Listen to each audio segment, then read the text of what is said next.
Hello girls and boys. आज के इस वीडियो में हम जीव विज्ञान विषय या बायोलॉजी विषय की पाठ योजना के बारे में विस्तार पूर्वक चर्चा करेंगे। मित्रों, इस प्रकार से आपको सारी खाना पूर्ति कर लेने की दिनांक, कक्षा, विषय, प्रकरण वगैरह जो आज का जो प्रकरण है वो बता देता हूँ मैं आपको। स्वतंत्र तंत्र, इसके पश्चात में आपको दो कॉलम बनाना, उद्देश्य और अपेक्षित व्यवहारगत परिवर्तन। ये दोनों कॉलम बनाने के पश्चात में जो उद्देश्य वाला कॉलम है उसके अंदर आपको पहला उद्देश्य लिखना है ज्ञानात्मक। तो ज्ञानात्मक उद्देश्य संबंधित जो मैंने आपको अपेक्षित व्यवहारगत परिवर्तन लिखा है उनको आप ध्यानपूर्वक लिख लीजिए। इसके पश्चात में द्वितीय उद्देश्य आता है अवबोध, तृतीय आता है ज्ञानोपयोग, चतुर्थ आता है कौशल और पांचवा आता है अभिवृद्धि और छठवा आता है अभिवृद्धि। इस प्रकार से आपको जो 6 के शिक्षण के उद्देश्य है इन 6 के शिक्षण के उद्देश्य को ध्यानपूर्वक लिख लेना है। और इससे संबंधित जो मैंने आपको अपेक्षित व्यवहारगत परिवर्तन लिखा है उन अपेक्षित व्यवहारगत परिवर्तन को आप ध्यानपूर्वक लिख लीजिए।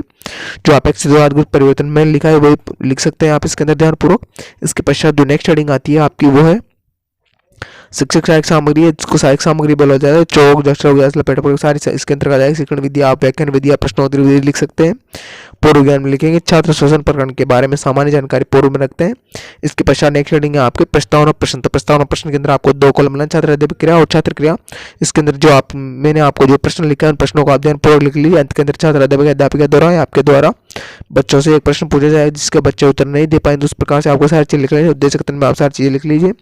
नेक्स्ट हेडिंग में आएगी प्रस्तुतिकरण। प्रस्तुतिकरण के अंदर आपको 5 कॉलम या 6 कॉलम जो भी मैंने लिखा है कॉलम को आप लिख लीजिए। और उससे संबंधित कि मैंने आपको जो पहला शिक्षण का जो बिंदु है वो है श्वसन तंत्र का अर्थ। उससे संबंधित जो मैं आपको विकासात्मक प्रश्न और स्पष्टीकरण लिखा है उसको आप ध्यानपूर्वक लिख लीजिएगा।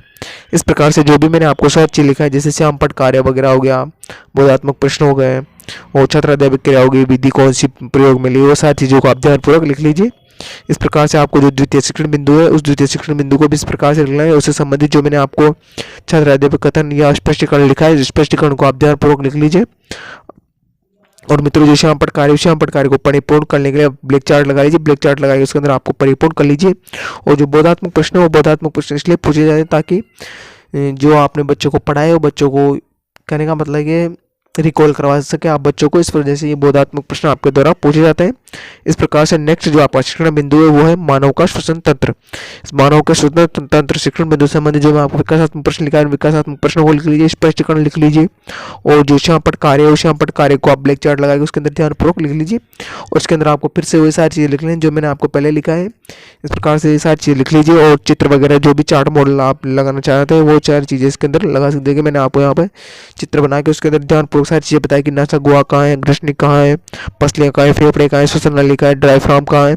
तो सारी चीज़ें मैंने इसके अंदर लिखा है। और स्पष्टीकरण के अंदर मैंने आपको पूरा इसके अंदर के बारे में बताया कि क्या क्या चीज़ें। तो उसके अंदर चित्र से की सहायता से मैंने आपको सारी चीज़ इसके अंदर डिस्क्राइब कर दी। मित्रों, अगर अब तक आपने हमारे चैनल को सब्सक्राइब नहीं किया तो प्लीज़ चैनल को सब्सक्राइब कर लीजिए और वीडियो को लाइक कर दीजिए। और जो घंटी वाला बटन है उसको ऑन कर दीजिए ताकि आपको वीडियो का नोटिफिकेशन सबसे पहले प्राप्त हो सके। आशा करता हूँ कि आप वीडियो को जरूर सब्सक्राइब करेंगे और लाइक करेंगे और चैनल को जरूर सब्सक्राइब करेंगे। इस प्रकार से नेक्स्ट जो आपका शिक्षण का बिंदु उस नेक्स्ट शिक्षण के बिंदु को भी लिख लीजिए आप ध्यानपूर्वक। और उससे संबंधित जो मैंने आपको बोधात्मक प्रश्न लिखा है कि उन बोधात्मक प्रश्नों को भी आप ध्यानपूर्वक लिख लीजिए। जो बोधात्मक प्रश्नों के बारे में मैंने आपको पहले ही बता दिया है कि इसके द्वारा पूछे जाते हैं और क्यों पूछे जाते हैं। इस प्रकार से आपको सारी चीज़ें ध्यानपूर्वक लिख लीजिए। अगर मित्रों आपको किसी भी प्रकरण से संबंधित या किसी भी विषय से संबंधित पाठ योजना की आवश्यकता है तो प्लीज़ हमारे चैनल के पेज पे जाएं, वहाँ पर आपको प्लेलिस्ट मिल जाएगी। प्लेलिस्ट के अंदर आपको सभी विषय से संबंधित वहाँ पर पाठ योजना उपलब्ध हो जाती है। अगर फिर भी अगर आपको पाठ योजना वहाँ प्लेलिस्ट में या चैनल के पेज पर नहीं मिलती है तो प्लीज़ हमारे चैनल के पेज पर जाएं और किसी भी वीडियो के कमेंट बॉक्स में कमेंट करें ताकि हम आपका जो भी प्रकरण है या जो भी टॉपिक है उसके ऊपर आपको वीडियो बना के या कैसे भी करके मैं आपको उसका सलूशन देने की पूरी कोशिश करूँगा। तो आशा करता हूँ कि आप ये चीज़ कर पाएंगे। तो इस प्रकार से आप कोई सारी चीज़ें लिख लेने जैसे मैंने अगर आप चित्र चार्ट मॉडल जिसका भी प्रयोग करना चाहते हो वो चित्र चार्ट मॉडल आपकी जो पाठ योजना है उसके अंदर आप इसको डाल सकते हैं। तो इस प्रकार जैसे मैंने लिखा है उसी प्रकार से आप भी बना लीजिए।